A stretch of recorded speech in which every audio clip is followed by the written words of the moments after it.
Corvette. Quick video of the engine before we put it on the pallet. Oil pan. And there's the final product, boys. Wrapped up, ready to go. Bro, I really don't even know what to say, bro. How do I even explain it to people, bro? What happened?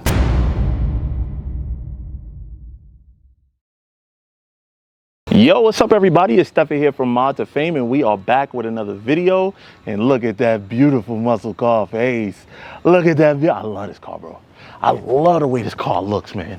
Everything about it is just absolutely beautiful. Anyway, man, we are back at Intrac to check out some of the things that we did to the car.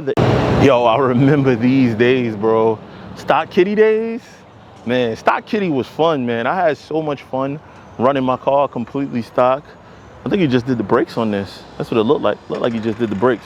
Brakes on these cars are expensive, but it looked like he converted from the two-piece down to one-piece, which saves you a lot of money if you do this conversion. If we see the owner, I'm gonna ask him about it. All right, boys, so we put it on the lift to give you guys a better look. So originally the Hellcat comes with a two-piece rotor. That's right, a two-piece Brembo setup. However, that change, if you were to take it to the dealer to replace, it's like $3,000 to replace rotors on this car. So instead of doing that, this person elected to go, he believes these are Stop Tech. Stop Tech makes a kit, and that kit takes it from two-piece to one-piece.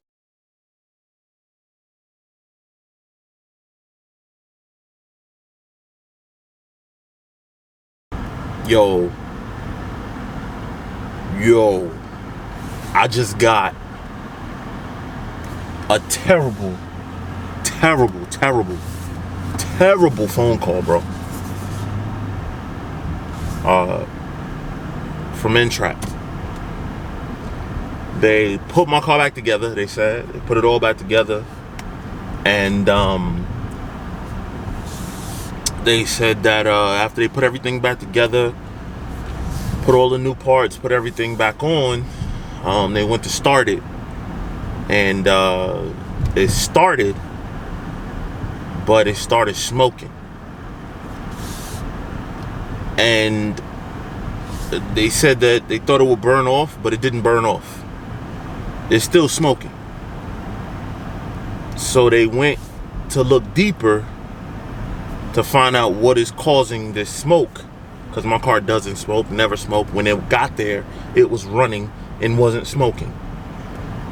So I broke an axle, but that was it. The car was running fine, everything was perfect. Manifold off.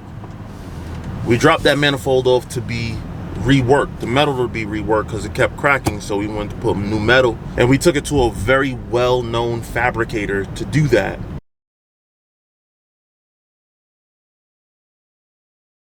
And they said when they took the manifold off, water was coming out of it. I'm like, yeah, out of the hoses in the back, right? No. So they took it to their washing sink to put water through it, and this is what they found.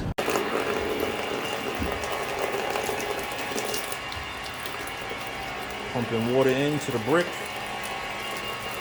and it's shooting water out into the cylinder.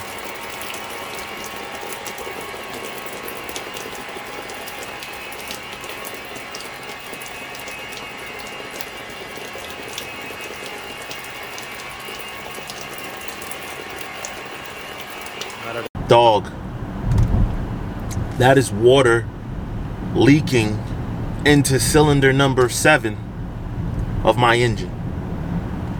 That is literally water leaking into cylinder number 7 of my engine. I'm on my way to Intrac right now.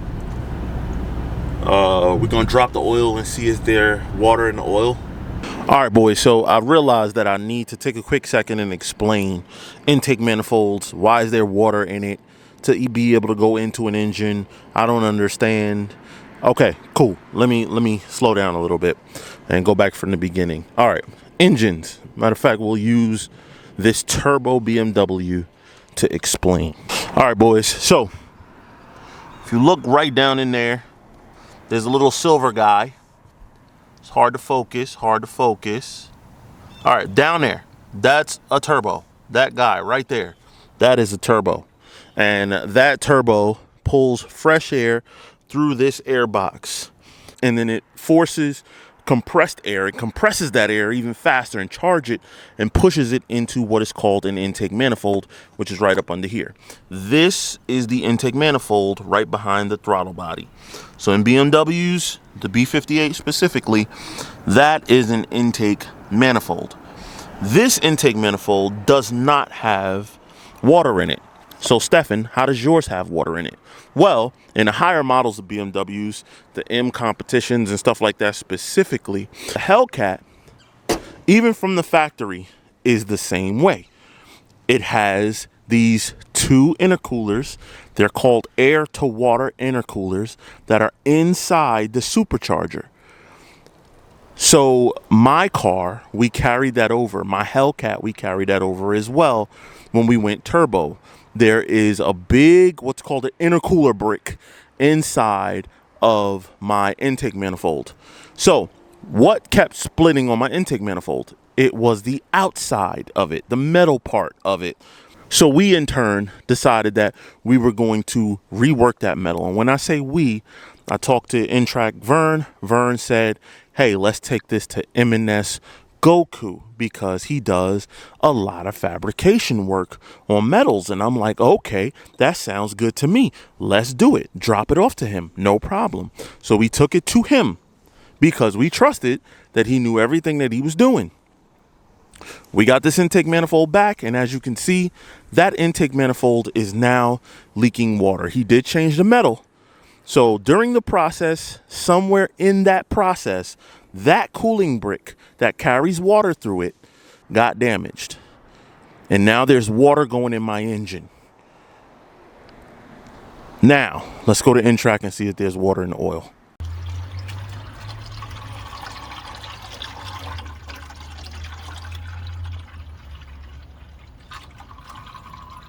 That's the reason why I was out. Yo, Vern. Yo. Bro, I really don't even know what to say, bro. I don't even know what to say, bro. Like, we've been through some shit with this car. And everything that we've been through with this car, we learned, we got better, but we've never done anything this bad, bro. Nothing like this has ever happened under our watch, bro. No.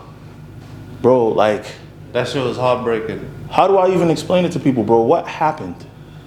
So the car came in, Cracked it, yeah. You cracked the manifold. Well, on top of that, something else broke, right? The axle. The axle Right, broke. we just changed the axle. So you had it shipped in on flatbed. We found the manifold broken. It had a crack in it. Yeah. So Steph was like, We have been welding that manifold multiple times. yeah, we welded it multiple But the weld had got weak to the point where it just wouldn't hold no more. Yeah. So Steph said, yo, let's build a, like, take the same manifold and reconstruct it, make it stronger. Yeah. Use thicker material. So, you know, normally I would do it, you know, I could take weld. So I was like, yo, you know what? This is more serious, this is more in depth. Let's get someone that could actually handle that. And, you know, I took it to someone I thought that could have handled it. He welded it, we got it back. Usually something like that, you know, when we take it to somebody like that, we wouldn't double check it. So we threw everything back together. The whole car. The whole car back together with that manifold. And just, you know, when we started it up, you know, we seen some smoke coming out, you know, so it was like, we just threw everything back together. That's like fluids that leaked all over the place. And shit hit the fan. Crazy, bro. It was leaking water into the cylinders. One cylinder. Just one. Cylinder 7, man. But he could have tested it, just like we tested it. Once we figured out it was water going in, we pulled the manifold, we started pushing water through, we saw the water coming out. I guess he wouldn't think to test it anyway, because when it came into him, We didn't have those problems. You know what I'm saying? There was no water going into the motor. Obviously, if water goes into the motor done. Yeah. So I guess the question is, how much water went in there? Well, I could tell y'all, I got a 3-gallon tank. All right, boys. So I made a decision. I'm just gonna have them pull the engine. I'm not even gonna wait. I'm not gonna wait. Wait for what? Like, to test this, test that. I'm gonna pull the engine and I'm gonna send it to Luke at Steve White and let them determine the health of it. I figured it's been in the car for a little while now, so if it's nothing serious, then they can take the time to just refresh it. Let's pull the engine and send it out. And I guess in the next video we'll find out what the status is, because that's not till next week. So we'll find out. Fingers crossed, man, it's nothing serious, because I can't take that right now. I just don't have it in me. Good.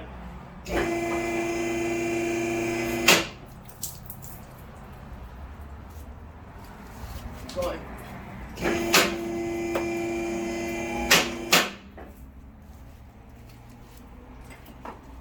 Keep going.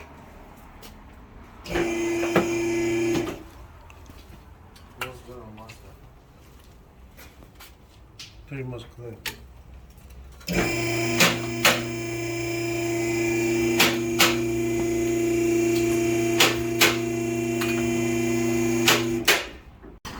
Just getting it done, man. I mean, sending that engine out. A lot of it is preparation. You want to make sure that you don't, damage the engine, obviously, and shipping. So that's what we're doing now. We're just prepping it for shipping. And there's the final product, boys. Wrapped up, ready to go. Going out to our boys at Steve White Motors. That's right, where the original motor came, where it came from originally. Their built motor program. It's crazy because they stock these built motors most of the time. Lately it's been hard for them to keep them, but there it is, man. Wrapped up and ready to go, boys. When this motor comes back, we're gonna throw it back in the car and get back to doing what we do best.